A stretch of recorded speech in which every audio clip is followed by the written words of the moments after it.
दुनिया की तमाम छोटी और बड़ी खबरों के लिए हमारे चैनल को सब्सक्राइब करना न भूलें और बेल का बटन ज़रूर दबाएं। कोरोना को लेकर जिस तरीके से कहर बढ़ता जा रहा है, हम खड़े हैं अहमदाबाद की रोहित कॉलोनी में। दानी लिमड़ा इलाके में ये कॉलोनी है, रोहित कॉलोनी।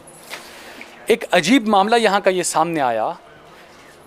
गणपत भाई नाम के एक मरीज़ थे जिनकी उम्र जो है वो तकरीबन 67 साल की बताई जाती है।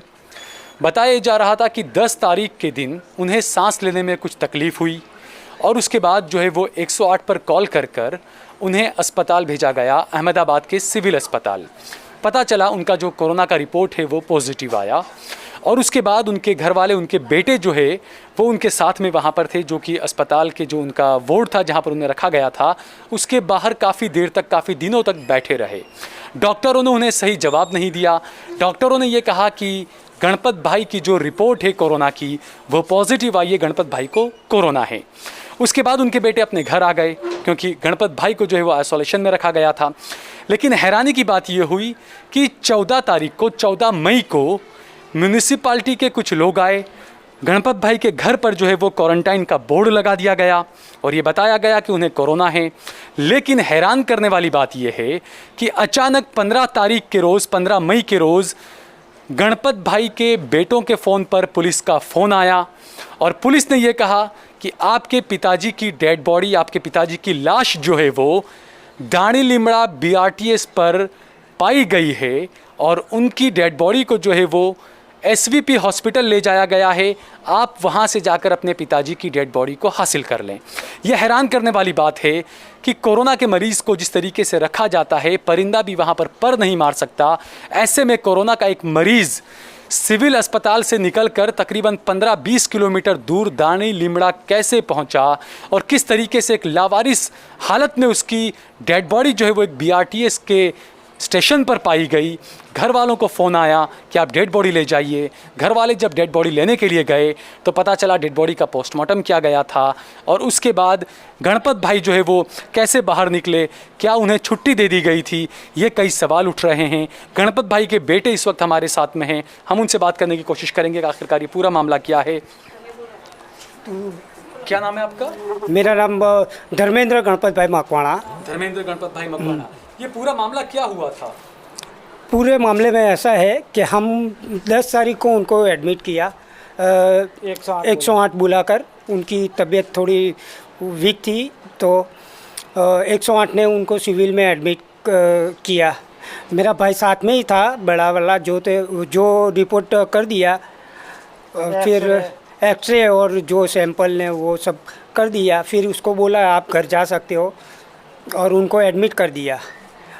बस फिर हमको कोई हमारा कांटेक्ट नंबर भी लिया था ताकि कुछ भी प्रॉब्लम हो तो क्या इस नंबर पे हम आपको इन्फॉर्म करेंगे।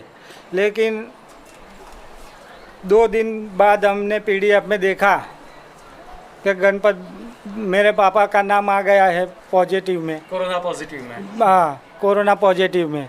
और दूसरे दिन 14 तारीख को हमारा घर क्वारंटाइन करने आए और 15 तारीख को तो पुलिस स्टेशन से फ़ोन आ गया। 15 तारीख को किस वक्त आया था आपको पुलिस स्टेशन से कॉल? सुबह 9 बजे के आसपास। और क्या कहा आपको? बोले एक डेड बॉडी बिनवारसी हालत में मिली है, उसमें आपका मोबाइल नंबर है तो आप आके चेक कर जाओ। फिर आप लोग गए वहाँ पर SVP hospital? SVP hospital, SVP hospital गए PM रूम में। तो वहाँ देखा तो हमारे फादर की डेड बॉडी थी और उनका PM भी हो चुका था। और पुलिस ने बताया कि BRTS बस स्टॉप से बिनवारसी हालत में उनकी डेड बॉडी मिली है। अच्छा, वहाँ पर भी आपको काफ़ी परेशानियों का सामना करना पड़ा। बताया जा रहा है कि प्लास्टिक का पैसा आपसे लिया गया, कहा कि आप पैसा प्लास्टिक लेकर आओ। और उसके बाद ये भी कहा गया कि डेड बॉडी को जो स्प्रे वगैरह किया, सैनिटाइजेशन जो किया, उसका भी 200 रुपया आपसे अलग लिया। 200 रुपया अलग से लिया। कितना रुपया ले, क्या क्या कहा आपको वहाँ पर क्या हुआ? प्लास्टिक और सब हमारे पास मंगाया जिसका 1500 रुपये हुए पैक करने के लिए और 200 रुपया से दवाई छांटने के लिए। तो ये आपसे नहीं, पैसा लिया? हाँ, ऐसा वो बॉडी को नहलाने के और वो करने के 200-300 रुपये मांग रहे थे। ये किसने लिया था, कौन मांग रहा था? वो उधर पे जो पीएम में सब लड़के थे, उनके जो इंचार्ज थे, उन्होंने कहा बोले देना पड़ेगा लड़के लोगों को। अच्छा, दूसरा उसके बाद में जब आपको डेड बॉडी वहाँ से ले जानी थी, उसके लिए आपको शव वाहिनी भी नहीं मिली, एम्बुलेंस या शव वाहिनी भी आपको नहीं हमने कॉल किया था लेकिन 5-6 घंटे बता रहे थे, बोले नहीं। 5-6 घंटे बाद उसके बाद फिर क्या किया बाद आपने? आएगी। फिर हमने 3 भाइयों ने मिलके, 3 भाइयों और मेरे चाचा थे, चारों ने उन्होंने उठा के जाके पास में पीछे एलिसबी शमशान गृह में उनका अग्निदान किया। अच्छा, आप लोग ऐसे ही उठा के ले गए? ऐसे ही उठा के ले गए, हमने ही बांधा। आपने ही सब बांधा सब? हमने तो प्लास्टिक जो आपने दिया था उसमें डेड बॉडी उन्होंने पैक करके दिया प्लास्टिक में या नहीं दिया आपको? प्लास्टिक तो हमने दिया था। अच्छा, प्लास्टिक हाँ, आपने लपेट हमने दिया था उन्होंने। तो उन्होंने लपेट दिया।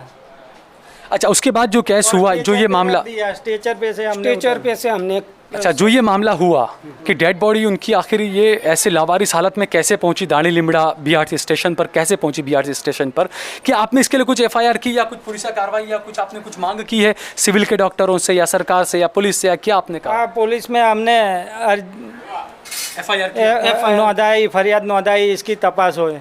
अच्छा, पुलिस वालों ने क्या कहा है या अस्पताल की तरफ से आपने पता करने की कोशिश की कि भाई कैसे बाहर कैसे निकले ये? नहीं, पुलिस ने हमको बताया कि हमने तपास की है, हाँ। कि उनकी सम्मति से, के कोरोना की मरीज की सम्मति से हमने डिस्चार्ज कर दिया था कर दिया अस्पताल वालों। अस्पताल। अच्छा, यानी पुलिस ने आपको ये बताया कि सिविल हॉस्पिटल के डॉक्टरों ने उन्हें डिस्चार्ज कर दिया था, कोरोना था उसके बावजूद उनकी परमिशन से डिस्चार्ज कर दिया था? हाँ।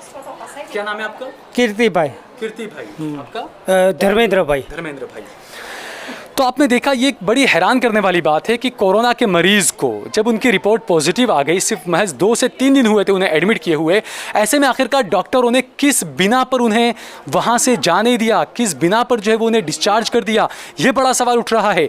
एक ये सवाल भी उठता है कि आखिरकार डिस्चार्ज करने के बाद बीआरटीएस के स्टेशन पर उनकी डेड बॉडी कैसे मिली? क्या मरीज़ की हालत सही नहीं थी? क्या ये माना जाए कि मरीज़ को सांस लेने में ज़्यादा तकलीफ हो रही थी? क्या इसी वजह से वहाँ पर उनका देहांत हो गया गणपत भाई का?